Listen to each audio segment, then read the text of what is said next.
Assalamualaikum warahmatullahi wabarakatuh. Bismillah, alhamdulillah, wa syukurulillah. Assalatu wassalamu ala rasulillah Muhammad ibn Abdillah wa ala alihi wa sahbihi wa mawalah. La hawla wa la quwwata illa billah, amma ba'du. Ma'asyiral muslimin wal muslimat, shaimin dan shaimat dimanapun berada, yang semoga senantiasa dirahmati Allah rahimakumullah. Yang pertama dan yang utama, marilah senantiasa kita bersyukur kepada Allah subhanahu wa ta'ala biqaulina alhamdulillahi rabbil alamin, bahwa di pagi yang penuh bahagia ini Allah masih menghadirkan kita di bulan suci Ramadan, sehingga kita bisa melaksanakan qiyamul lail, qiyamul Ramadan, puasa Ramadan dan amal-amal yang lain di bulan suci Ramadan ini. Tidak lain dan tidak bukan, mudah-mudahan seluruh yang kita lakukan akan menjadi amal solih yang mengantarkan kita mendapatkan ridhonya, amin ya rabbal alamin. Salawat dan salam semoga senantiasa terlimpah ke Nabi pilihan Muhammad sallallahu alaihi wasallam, yang kita harapkan syafaatnya, pertolongannya dunia hingga kelak yaumil kiamah. Harapan kita mudah-mudahan kita semuanya ini termasuk orang-orang yang layak mendapatkan syafaat beliau, yang kita kenal dengan syafaatul uzmanya, amin ya rabbal alamin. Ma'asyiral muslimin dan muslimat, shaimin shaimat yang mulia rahimakumullah. Baiklah, pagi ini kita lanjutkan kajian hadis Rasul Muhammad sallallahu alaihi wasallam dalam kitab Arba'un Nawawi. Di pagi ini hari yang ke-13 insyaallah kita sampai kepada al-hadisul hadi asyara, hadis yang ke-11. Saya bacakan bismillahirrahmanirrahim. An Abi Muhammadin al-Hasan ibn Ali ibn Abi Thalib sibti Rasulillah sallallahu alaihi wasallam wa rihanatihi radhu anhuma qala hafiltu min Rasulillah sallallahu alaihi wasallam da'ma yuribuka ila ma la yuribuk. Rawahu Tirmidzi wan Nasa'i wa qala Tirmidzi hadisun hasanun sahihun. Hadis yang ke-11 ini dari Sayyid Hasan bin Ali karramallahu wajhah, atau cucu Rasulullah sallallahu alaihi wasallam, cucu kesayangan baginda Rasul Muhammad sallallahu alaihi wasallam, yang kita kenal dengan Sayyid Hasan radhiyallahu anhu. Kita tahu sedikit tentang profil Sayyid Hasan. Sayyid Hasan Husain itu kan cucu baginda Rasul dari Imam Ali karramallahu wajhah dan pasangan ibunda Fatimah binti Rasulullah Muhammad sallallahu alaihi wasallam. Bahwa sepeninggal Imam Ali, tampuk kepemimpinan khalifah digantikan oleh Sayyid Hasan ini. Namun firasat Rasul benar. Kata Nabi, inna ibni hadha sayyidun, bahwa anakku ini adalah pemimpin. Artinya cucu baginda Rasul. Rasul punya harapan besar agar cucu beliau ini bisa mendamaikan dua kubu, dua kabilah, dua kaum yang saling berseteru dari kaum muslimin. Benar, ternyata ketika Imam Ali karramallahu wajhah wafat, terbunuh berdasarkan kesepakatan, deklarasi dari sebagian sahabat agar kepemimpinan khalifah diganti oleh Sayyid Hasan karena cucu Rasul. Namun terjadi pro kontra. Sahabat Muawiyah, mereka tidak terima kalau pengganti Khalifah Imam Ali adalah Sayyid Hasan, karena dianggap junior.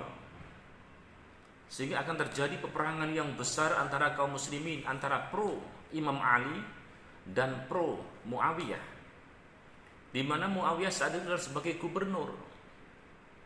Namun hebatnya, mulianya cucu Rasulullah SAW ini Sayyid Hasan mundur dari kepemimpinan khalifah yang walaupun sudah dideklarasikan oleh para sahabat di situ.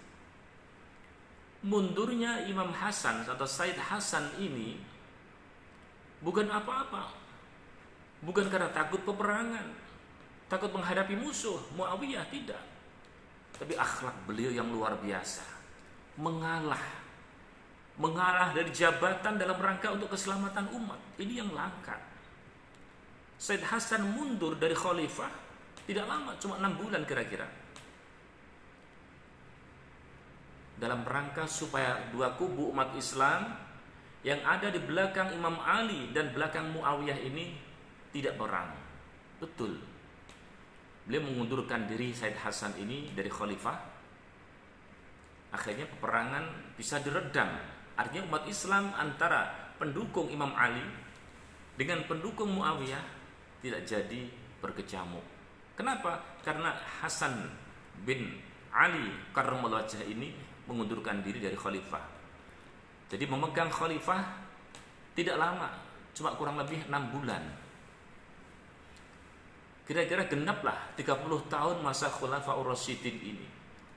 Dihitung dari Abu Bakar Siddiq radhiyallahu anhu, bahwa Abu Bakar Siddiq radhiyallahu anhu beliau memegang masa khalifah adalah sanatani wa nisfun, 2 tahun setengah. Kemudian sahabat Umar bin Khattab asrosinin wa khamsud layaliya.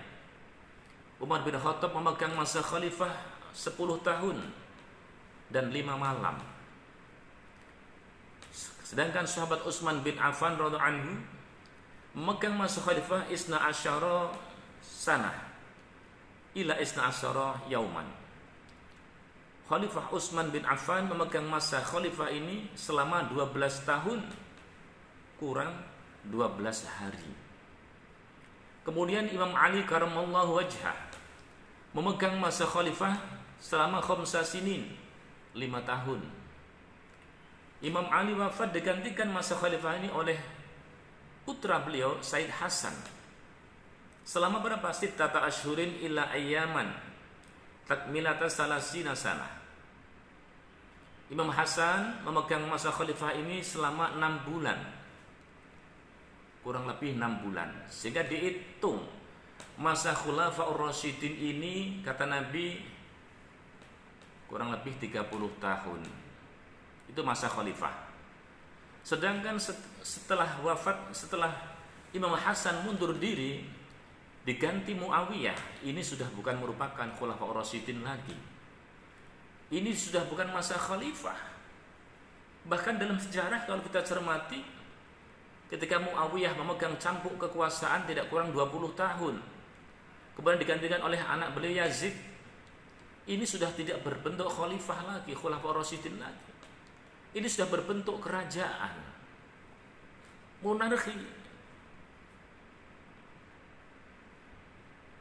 Isinya sudah tidak berbentuk khalifah lagi.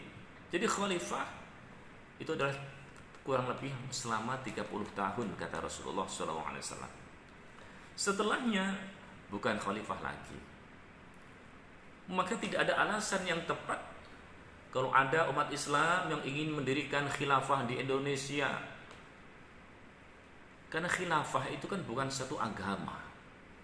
Baginda Rasul tidak pernah mengajarkan kepada kita bagaimana negara itu bentuknya harus khalifah atau khilafah, tidak.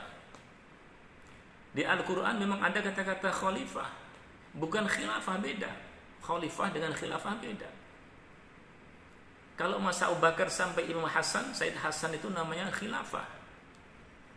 Dan itu bukan anjuran baginda Rasul. Karena khilafah, bentuk negara, ini sebuah budaya. Namanya budaya bisa berubah. Namanya budaya sesuai dengan situasi dan kondisi masing-masing mereka. Indonesia ini cocoknya ya Pancasila. Tidak ada negara yang berbentuk khilafah itu kekal, tidak ada. Negara mau bentuk apa saja bebas. Yang penting nilai-nilai Islam ini kita tanamkan di situ. Nilai-nilai agama Islam kita jalankan di sana. Kejujuran, keadilan, kebersamaan. Ini yang penting. Tawassut wal i'tidal, tasamuh, toleransi dan seterusnya dan seterusnya. Jadi setelah masa 30 tahun kekhilafahan ini pindah ke Muawiyah, nanti ke Abbasiyah, itu sudah berbentuk bukan khilafah lagi, tapi lebih cenderung kepada seperti kerajaan. Kaum muslimin dan muslimat yang mulia rahimakumullah, itu Imam Hasan bin Ali memegang jabatan kurang lebih 6 bulan. Beliau tidak ambisi jabatan, tidak. Dan umur beliau insya Allah sekitar 47 tahun. Nah, hadis ini riwayat Imam Hasan bin Ali Karramallahu wajhah, cucu kesayangan Rasulullah SAW. Beliau pernah berkata, hafiltu min Rasulillah SAW, aku hafal betul nasihat religi Rasulullah SAW yang saya dengarkan langsung. Kata Nabi, da' ma yuribuka ila ma la yuribuk. Da', tinggalkanlah ma, sesuatu yuribuka yang membuat ragu kepadamu. Tinggalkan hal-hal yang ragu, hal-hal yang meragukan di hati kita, tinggalkan. Ada makanan tidak jelas halal haramnya, tinggalkan saja, karena tidak jelas. Ada pekerjaan yang meragukan ini halal apa haram pekerjaan ini, ada unsur ribanya atau tidak, tinggalkan. Apa saja yang membuat kita ragu, membuat kita dag-digdug dalam hati, tinggalkan. Kemudian pilih sesuatu yang sudah tidak ada keraguan buat kita bersama. Paling gampang contoh dalam sholat. Ada yang ragu di dalam sholat kita, saya sholat ini tadi batal apa enggak sholat saya ya. Pilih yang mantap. Seperti kayak keluar angin dari perut kita, batal apa enggak ini. Pilih yang mantap, yang ragu ditinggalkan. Mantap belum batal. Maka ada hadis yang jadi pijakan usul fikih. Baginda Rasul pernah bersabda, idza ashkala ahadukum fi batnihi syai'an, idza wajada ahadukum fi batnihi syai'an fa ashkala alaihi akhraja minhu amla fala yakhrujanna minal masjid hatta yasma'a sautan aw yajida rihan. Rawahul Bukhari Muslim, Rawahu Muslim. Kata Nabi, idza wajada ahadukum fi batnihi syai'an, kalau Anda menemukan di dalam perut kalian, di dalam perut Anda terasa mungkin belekutuk. Ketika di dalam sholat, akhirnya iskal, kita bikin ragu bimbang. Akhraja minhu syai'un amla, ini keluar angin apa tidak? Sepertinya kayak keluar, kayak tidak. Jangan sholat langsung dibatalin, kata Nabi. Hatta yasma'a sautan au yajidarihan, sehingga Anda mendengar suaranya keluar angin atau mencium baunya angin, bau kentut itu. Kalau tidak, jangan dibatalkan dulu. Boleh jadi yang seperti itu adalah itu godaan setan, karena setan tuh ada yang tugasnya membuat ragu kita di dalam sholat supaya was-was, ditiup lubang kita yang belakang itu supaya kita ragu, kayak keluar angin kayak tidak. Kalau belum jelas suaranya atau belum jelas baunya, jangan keluar dulu. Mantap. Jadi hadis ini jadi pijakan usul fikih bahwasanya termasuk al-yaqinu la yuzalu bis-syak. Al-yaqinu la yuzalu bis-syak, keyakinan tidak bisa dihilangkan dengan keraguan. Ketika dalam sholat kita ragu, ini sholat saya 3 rakaat apa sudah 4. Sholat duhur, sholat asar kita ragu, apalagi ketika sudah tidak jamaah. Orang sholat sendirian itu gampang lupa. Kalau jamaah masih diingetin si makmum, kalau imamnya lupa. Kalau sholat sendiri di rumah seperti ini, orang gampang lupa rakaat. Nah, kalau kita ragu di tengah sholat saya tadi sudah 4 atau baru 3. Kata Nabi, akhadha bil qalil. Ambil yang sedikit, fa innahu al yakin. Karena yang sedikit lebih yakin. Karena kalau mau menghitung keempat harus lewat 3 dulu. Kalau 3 bisa pasti, kalau 4 belum tentu. Ambil yang sedikit, baru nambah 1 rakaat. Keraguan. Oh, dalam hal apa saja yang membuat kita bimbang, tinggalkan. Ini hampir senada dengan hadis yang lalu tentang al-halal bayyinun wal haramu bayyinun wa bainahuma umur mustabihatun la ya'lamuhunna katsirun minan nas. Halal itu jelas, haram jelas. Antara halal dan haram itu ada yang remang-remang, namanya syubhat. Kebanyakan orang tidak faham tentang syubhat, kata Nabi. Kalau haram orang jelas walaupun kadang melanggarnya. Kalau halal orang mengatakan jelas walaupun orang kadang-kadang malas nyari yang halal, dibilang sulit katanya. Tapi antara halal dan haram ini masih remang-remang. Itu subhat. Kalau ada pemuda, pemudi, remaja sukanya di tempat yang remang-remang, kafir remang-remang, namanya pemuda subhat itu. Remang-remang. Tidak banyak orang tahu yang subhat ini. Makanya kalau ada rezeki yang subhat, yang remang-remang, tinggalkan saja. Kita pilih yang kita yakin, yang kita mantap. Ini pesan hadis yang ke-11 intinya di situ. Kemudian kita lanjutkan lagi hadis berikutnya, al-hadis tsani asyara. Ini pendek-pendek ketepatan. Saya bacakan langsung biar kekejar. Insyaallah sebulan bisa khatam selesai. Bismillahirrahmanirrahim. An Abi Hurairah radhiyallahu anhu qala. Al-hadis tsani asyara an Abi Hurairah radhiyallahu anhu qala. Qala Rasulullah sallallahu alaihi wasallam min husni islamil mar'i tarkuhu ma la ya'ni. Hadisun hasanun. Rawahu Tirmidzi wa khairuh hakama. Hadis yang ke-12 dari Abi Hurairah radhiyallahu anhu, beliau berkata bahwa Rasulullah sallallahu alaihi wasallam pernah bersabda, min husni islamil mar'i tarkuhu ma la ya'ni. Pesan baginda Rasul termasuk husnunya, baiknya keislaman seseorang itu hendaknya meninggalkan sesuatu yang tidak ada faedahnya. Termasuk etika, adab, akhlak yang bagus yang dimiliki oleh orang mukmin, orang Islam, itu meninggalkan sesuatu yang tidak ada manfaatnya. Meninggalkan sesuatu yang tidak bermanfaat ini dipuji oleh Allah Subhanahu wa taala. Keislaman kita ini bisa bagus, keimanan kita bisa bagus, ini ketika kita bisa dalam hidup ini meninggalkan sesuatu yang tidak bermanfaat. Tidak bermanfaat untuk kehidupan akhirat utamanya. Sudah sepuh, sudah tua, mohon maaf, masih main remi, main catur, main gaple. Ini gak ada manfaatnya untuk kehidupan akhirat nanti. Tapi kan gak pakai duit, Pak. Mau pakai duit, mau tidak pakai duit, sama. Sama dalam arti tidak ada manfaatnya buat kehidupan akhirat. Kan lebih baik dipergunakan dengan hal-hal yang baik. Apalagi kalau orang sudah umurnya di atas 40 tahun. Kata Imam Al-Ghazali dalam kitabnya, kalau ada orang umurnya sudah di atas 40 tahun, kemudian kebaikannya tidak bisa mengejar keburukannya, buruk dan baiknya masih tinggi buruknya, maka falyasta'id, siap-siaplah dia masuk neraka.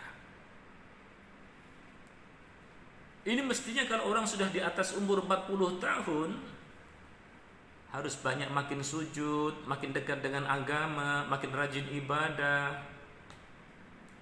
Karena kita tahu, sadar dunia tidak akan pernah abadi. Dunia hanya sekejap, sementara banget. Sedangkan kehidupan yang asli, yang hakiki adalah surga Allah Subhanahu wa ta'ala. Bukankah seluruh yang kita kerjakan, aktivitas yang kita lakukan dalam hidup ini pasti ada pertanggungjawabannya nanti di yaumil qiyamah. Ada satu hadis riwayat Ibnu Hibban dan Imam Tirmidzi, Rasul pernah bersabda, la tazulu qadama 'abdin yaumal qiyamah hatta yus'ala an arba'in, an umrihi fima afna, wa an jasadihi fima abla, wa an ilmihi fi madza amila fihi, wa an malihi min aina iktasabahu wa fima anfaqahu atau kama qala Rasulullah sallallahu alaihi wasallam. Baginda Rasul pernah memberikan sinyalemen, la tazulu qadama 'abdin yaumal qiyamah, bahwa tiada hentinya derap langkah seorang hamba di hari kiamat nanti, sehingga mereka akan ditanya 4 pertanyaan penting. Jadi banyak pertanyaan di alam barzah, alam kubur banyak pertanyaan. Nanti di akhirat pun juga banyak pertanyaan. Pertanyaan di akhirat bagaimana? Pertama yang ditanyakan kepada kita semuanya nanti adalah an umrihi fima afnah. Hei fulan bin fulan, umurmu kau pergunakan untuk apa saat di dunia? Aku kasih umur 60 tahun. 60 tahun sejak masa balighnya itu kau gunakan untuk apa? Apakah untuk kebaikan atau keburukan? Apakah untuk bersyukur kepadaku atau justru sebaliknya? Kalian kau berikan aku kasih umur 80 tahun. Kalian aku kasih umur 90 tahun. Semenjak masa baligh sampai meninggal, umurmu kau pergunakan untuk apa? Apakah untuk ibadah kepadaku, baca Al-Quran, berzikir, bertasbih, bersolawat, melaksanakan ibadah-ibadah yang wajib dan yang sunnah, menolong sesama, peka kepada lingkungan, santun kepada yatim, dermawan, punya kesosial yang tinggi, atau justru umurmu kau habiskan untuk berfoya-foya, menumpuk dosa, menumpuk kemaksiatan, tidak bertobat kepada Allah? Ditanya satu-satu tentang umur kita. Karena itu umur ini aset. Aset penting dalam hidup ini, usia kita, umur. Kalau tidak kita manfaatkan secara optimal, tanggung jawab kita makin berat nanti di yaumil qiyamah. Umurmu kau habiskan untuk apa? Wa an jasadihi fima ablah. Jasadmu, fisikmu kau pergunakan untuk apa? Badanmu kau rusak untuk apa saja dulu di dunia? Kau kasih umur yang cukup panjang. Apakah kau bergunakan untuk amal soleh atau justru amal-amal kemaksiatan yang merugikan orang banyak? Tangan kita, mulut kita, mata kita, organ tubuh kita, semuanya ada pertanggungjawabannya. Karena ini adalah amanah. Fisik kita amanah Allah yang dititipkan kepada kita. Yang namanya amanah, kalau dijalankan dengan benar, dimanfaatkan secara benar, pahalanya besar. Kalau tidak, Allahnya yang murka nanti. Tidak sembarangan, tidak main-main dalam hidup ini. Yang ketiga yang ditanyakan nanti di yaumil qiyamah, wa an ilmihi fima madza amila fi. Ilmumu kau gunakan untuk apa dulu di dunia? Di dunia kamu sekolah tinggi-tinggi. Di dunia kamu faham agama yang cukup hebat. Tapi ilmumu kau gunakan untuk apa? Untuk sarana ibadah, untuk memberikan pencerahan kepada orang lain dan keluarga, ataukah hanya sebatas untuk pameran-pameran saja, untuk hebatan-hebatan saja, untuk membohongin orang, membodohin orang saja? Ini ilmu ditanyakan oleh Allah Ta'ala. Karena itu seharusnya orang yang makin banyak ilmunya, tambah ilmunya, harus tambah sujudnya. Nabi pernah menegaskan, man izdada ilman falam yazdad minallah, falam yazdad huda, lam yazdad minallah illa bu'da. Siapa yang ilmunya bertambah, tapi hidayahnya enggak tambah, ilmunya nambah. Mendengarkan pengajian setiap saat, setiap waktu, di media TV, media online, majelis taklim, tapi ibadahnya enggak nambah. Dinasihati melulu enggak dijalankan. Dilarang hibah setiap saat, dilarang menggunjing kerjaannya. Dilarang adu domba, namimah, adu domba biasa dilakukan. Ini artinya punya ilmu enggak diamalkan. Mereka sesungguhnya bukan lebih dekat kepada Allah, tapi justru makin jauh dari Allah Subhanahu wa taala. Maka harusnya makin tambah ilmu, makin merunduk, makin sujud kepada Allah Subhanahu wa taala. Makin tinggi ilmu, makin tawadhu kita. Makin tinggi ilmu, kita makin dekat kepada Allah. Itu artinya ilmu diamalkan. Kalau tidak, pertanggungjawaban kita di yaumil qiyamah makin berat. Ilmumu kau gunakan untuk apa? Untuk yang bermanfaat buat orang lain atau tidak? Atau justru ilmumu kau gunakan untuk mengumpulkan harta sehingga kau jadi miliarder, milioner? Atau ilmumu semata-mata untuk berjuang di jalan Allah, ikhlas lillahi ta'ala, sebagaimana dakwah para nabi dan rasul terdahulu. Yang keempat yang ditanyakan Allah nanti, wa amalihi min aina iktasabahu wa fima anfaqahu, hartamu itu dari mana kau dapatkan dan kemana kau belanjakan. Ini depan belakang ditanya, awal akhir ditanya. Min aina iktasabahu, hartamu dari mana kau dapatkan? Dari cara yang halal ataukah tidak? Karena bisa halal, bisa tidak. Kemudian kau belanjakan kemana? Ini bisa halal, bisa tidak. Ada harta yang halal didapatkannya, dibelanjakan di yang haram. Untuk nyumbang kemaksiatan, untuk ngebom, untuk bikin kerusuhan, penyandang dana kemaksiatan, dan seterusnya. Mungkin harta didapat dengan cara halal, tapi disalurkannya ini kepada yang haram. Ini nggak benar. Atau mungkin didapatkannya dengan cara yang haram, dibelanjakan dengan cara yang haram pula. Ngambil uang di bank, menjarah harta orang lain dengan alasan negara ini adalah negara tauhid, halal dijarah hartanya dan seterusnya umpamanya. Diambil, dibikin bom, rakitan buat ngebom.